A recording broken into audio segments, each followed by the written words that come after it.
Ela esperou justiça pela vida toda. Não um pedido de desculpas, não uma explicação tardia, não um abraço arrependido.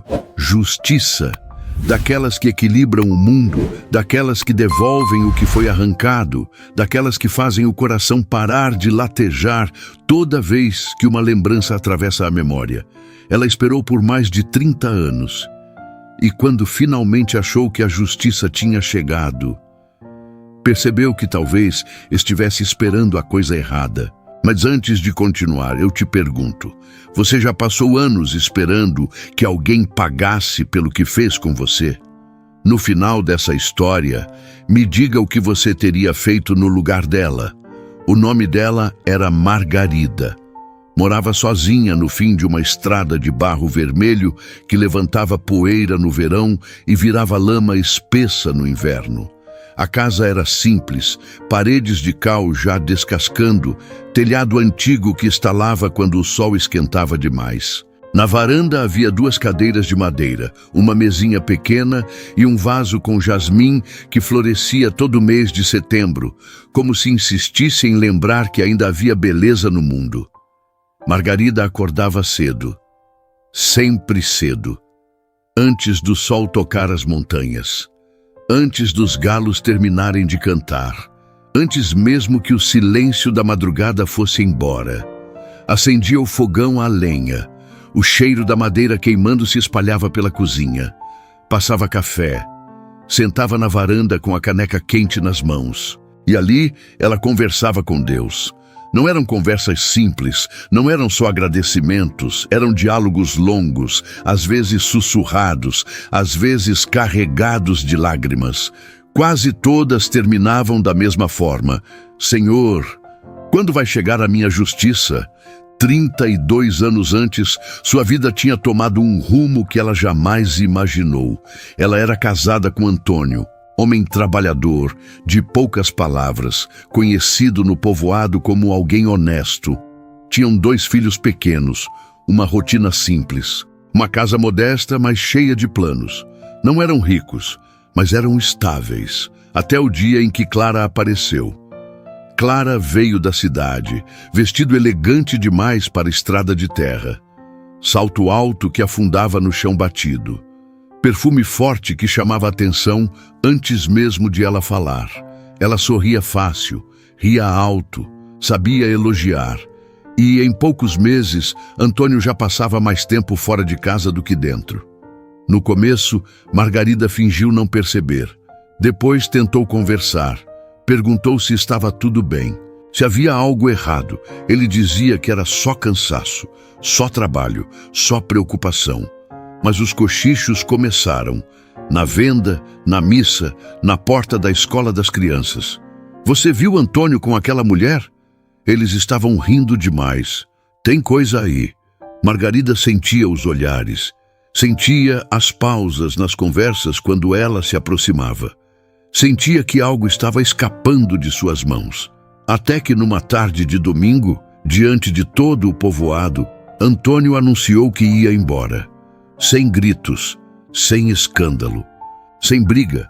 Apenas disse que não era mais feliz e que tinha encontrado alguém que o fazia se sentir vivo. Margarida ficou parada no meio da sala, os filhos agarrados ao vestido. O chão parecia não sustentar seus pés. Ele saiu, com uma mala pequena e com Clara ao lado. No dia seguinte, os comentários já circulavam. Alguns diziam que ela era fria. Outros diziam que homem não abandona casa sem motivo. Alguns cochichavam que talvez ela não soubesse agradar. As palavras feriam, mas o silêncio da casa vazia feria mais. Ela chorava à noite, baixinho, para que os filhos não ouvissem. Durante o dia trabalhava, lavava roupas para fora, costurava vestidos até tarde, vendia bolos caseiros, criou os filhos sozinha, ensinou respeito, ensinou fé, ensinou que caráter vale mais do que qualquer promessa. Mas toda vez que alguém trazia notícias de Antônio, algo dentro dela apertava. Ele abriu um comércio na cidade, a loja prosperou, mudou para uma casa maior. Clara desfilava com joias novas, e isso era o que mais doía. Ele prosperou enquanto ela lutava. Não era inveja, era a sensação de injustiça. Ele destruiu minha vida e está feliz. Ela não desejava a morte dele, nem doença, nem miséria. Só queria que ele sentisse, que percebesse, que reconhecesse, que entendesse o que fez. Mas os anos passaram, os filhos cresceram, foram estudar fora, casaram, construíram suas próprias famílias e Margarida ficou. A casa ficou grande demais, silenciosa demais, cheia de memórias demais. O ressentimento virou companhia constante. Ela não falava sobre isso, mas carregava. Carregava enquanto varria o quintal, enquanto mexia o feijão na panela, enquanto dobrava roupas sozinha. Carregava enquanto olhava para o portão fechado. Carregava principalmente enquanto orava, porque suas orações já não eram apenas pedidos, eram questionamentos. Eu permaneci. Eu fui fiel. Eu fiz o certo. Por que ele venceu? A pergunta se repetia todos os dias, em pensamentos, em suspiros, em lágrimas contidas. 32 anos se passaram assim, 32 anos esperando um sinal, até que numa manhã nublada de agosto alguém bateu à sua porta. Era seu filho mais velho. Ele não costumava aparecer sem avisar. Entrou sério, sentou na cadeira da varanda, ficou alguns segundos olhando para as próprias mãos antes de falar. Mãe, o pai está doente. O mundo pareceu encolher. Ela não perguntou qual doença, não perguntou gravidade, não perguntou detalhes, apenas ficou em silêncio. Ele quer te ver. Foi como se o tempo tivesse voltado, como se as décadas não fossem mais que um intervalo. Ela passou a vida esperando justiça, esperando que um dia ele sentisse, que um dia se arrependesse. Agora ele queria vê-la. Era o momento. A justiça estava batendo à porta. Mas por que o coração dela não vibrava? Ele está fraco, o filho continuou. Clara foi embora há 5 anos. A loja faliu. Ele mora sozinho. Perdeu dinheiro, perdeu esposa, perdeu estabilidade, perdeu saúde. Era isso que ela esperou por 32 anos. Então por que não sentia vitória? Naquela noite, Margarida não conseguiu dormir. Sentada na beira da cama, olhava para as mãos enrugadas. Mãos que trabalharam, mãos que criaram, mãos que nunca desistiram, e perguntou baixinho: é agora, Deus? Mas outra pergunta surgiu, mais silenciosa, mais profunda. Se a justiça chegou, por que eu ainda me sinto vazia? Na manhã seguinte, vestiu seu vestido azul, o mesmo que usava em ocasiões importantes. Prendeu o cabelo com cuidado, pegou a bolsa simples e entrou no ônibus para a cidade. A viagem parecia mais longa do que nunca. Cada curva trazia lembranças, a traição, os cochichos, a solidão, as noites chorando escondido. Quando chegou à casa onde ele morava agora, o portão estava enferrujado, o jardim seco, a pintura descascando. Nada lembrava o homem próspero que ela imaginou durante anos. Seu filho abriu a porta. Antônio estava deitado perto da janela, magro, pálido, envelhecido além da idade. Quando a viu, tentou se sentar. Não conseguiu. Margarida, a voz não tinha firmeza, não tinha orgulho, não tinha arrogância, tinha fragilidade. Ela ficou parada, observando. Esperou sentir triunfo, esperou sentir satisfação, mas sentiu tristeza. Não por ele, mas pelo tempo, pelos anos consumidos esperando aquele instante. Ele começou a falar, disse que errou, que confundiu paixão com amor, que destruiu a própria família, que perdeu tudo tentando ganhar mais. Falava com dificuldade, entre tosses, entre pausas longas, e então perguntou: você pode me perdoar? A pergunta ficou suspensa no ar, e naquele instante Margarida percebeu algo que a assustou. Ela não sabia mais se queria justiça. Ela só queria paz. Mas como se solta 32 anos de ressentimento? Como se devolve a Deus algo que você segurou com tanta força? Ela ainda não sabia, mas estava prestes a descobrir que a verdadeira vitória não era ver alguém cair. Era aprender a não cair junto. A pergunta ficou no ar. Você pode me perdoar? Margarida sentiu como se estivesse diante de duas portas. Uma levava ao passado, a outra a algo que ela ainda não entendia. Durante 32 anos, imaginou esse momento. Imaginou dizer que não. Imaginou virar as costas. Imaginou deixar que ele sentisse um pouco do que ela sentiu. Mas ali, diante daquele homem frágil, percebeu algo desconcertante. A dor que ela carregava já não tinha o mesmo formato. Não queimava, pesava. E peso não se vence esmagando alguém, peso se vence soltando. Ela respirou fundo, sentou na cadeira ao lado da cama, olhou para o rosto envelhecido de Antônio e pela primeira vez em décadas não viu o homem que a abandonou. Viu um homem quebrado. Isso não apagava o passado, não diminuía o que ela sofreu, não devolvia os anos, mas mudava a forma como ela via aquele instante. Ele continuou falando.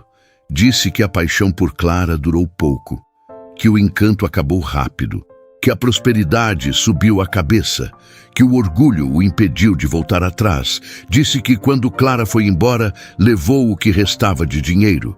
Disse que a loja faliu por má administração. Disse que ficou sozinho, que os amigos sumiram, que a doença chegou em silêncio. Eu achei que tinha vencido, ele sussurrou, mas perdi tudo. Margarida ouviu, sem interromper, sem acusar, sem defender. E então percebeu algo que a atravessou como um raio. A justiça que ela esperou por décadas já tinha acontecido. Não da forma que ela imaginou, não pública, não escandalosa, mas silenciosa, constante, implacável. Ele perdeu. Perdeu estabilidade, perdeu respeito, perdeu companhia, perdeu orgulho e, no fim, perdeu a si mesmo. Ela passou 32 anos esperando esse momento, mas agora entendia que ele não era o prêmio. Ele era apenas o encerramento de um ciclo.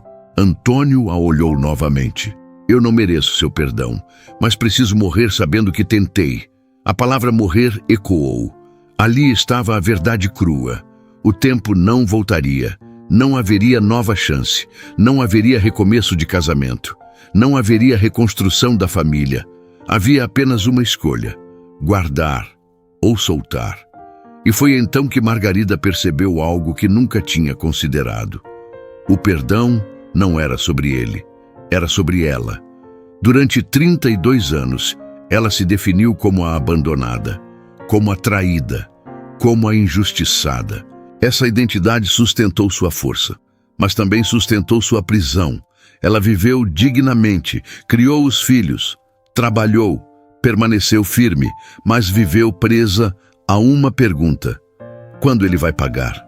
Agora sabia, ele já tinha pago e continuava pagando. Então, o que restava?